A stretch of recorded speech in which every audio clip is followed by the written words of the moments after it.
అందరికీ నమస్కారం. నిన్నటి రోజున గుళ్ళపల్లి నుంచి కొత్తూరుకు సంబంధించిన విషయంలో మాజీ ఎమ్మెల్యే రసమయ్య బాలకిషన్ గారు పోస్టర్ ఆవిష్కరణ చేయడం జరిగింది. రసమయ్య బాలకిషన్ గారు, మీరు ఒకటి గుర్తుపెట్టుకోండి, ఈ కాంగ్రెస్ ప్రభుత్వంలో, ఈ ప్రజాప్రభుత్వంలో మీరు బైక్ ర్యాలీలు చేసుకోవచ్చు, ధర్నాలు చేసుకోవచ్చు, రాస్తారోకోలు చేసుకోవచ్చు. ఎందుకంటే మీ ప్రభుత్వంలో మమ్మల్ని అందరినీ నిర్బంధించినారు, కానీ మా ప్రభుత్వంలో స్వేచ్ఛను ఇస్తున్నాము. కానీ మీరు గుర్తుపెట్టుకోవాలి, మీరు బైక్ ర్యాలీలు, మీరు ధర్నాలు చేసే అవసరం ఏం లేదు.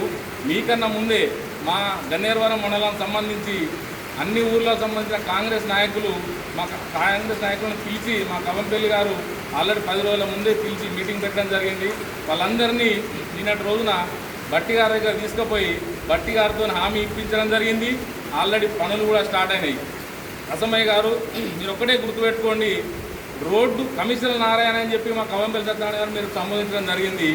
మీరు గుర్తుపెట్టుకోండి, రోడ్డు పనులు స్టార్ట్ కాకముందే కమిషన్లు తీసుకుంది ఎవరు? కాంట్రాక్టర్కు బిల్లులు ఎందుకు వస్తలేవు? మీరు రోడ్డు పనులు స్టార్ట్ కాకముందే కాంట్రాక్టర్ దగ్గర కమిషన్లు తీసుకోవడం జరిగింది. దానివల్లనే ఈ బిల్లులు జాప్యం చేయడం జరిగింది. మొన్నటి రోజున మా కాంగ్రెస్ నాయకులను కవంపల్లి సత్యనారాయణ వెంబడి తీసుకొని పోయి వారితో పాటుగా కాంట్రాక్టర్ను కూడా తీసుకుపోయి ఆర్థిక మంత్రి అయినటువంటి బట్టి గారితో మాట్లాడించడం జరిగింది. బట్టి గారు స్పష్టమైన హామీ ఇచ్చినారు.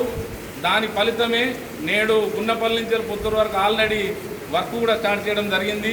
కాబట్టి మీరు ఒకసారి ఆలోచించి మా కవంపల్లి సత్యనారాయణ మీద మాట్లాడేటప్పుడు ఖబర్దార్ అని చెప్పి సందర్భంగా తెలియజేస్తూ, ఖబర్దార్ రసమయ్య, ఖబర్దార్ రసమయ్య, కవంపల్లి సత్యనారాయణ గారి నాయకత్వం, కవంపల్లి సత్యనారాయణ గారి నాయకత్వం.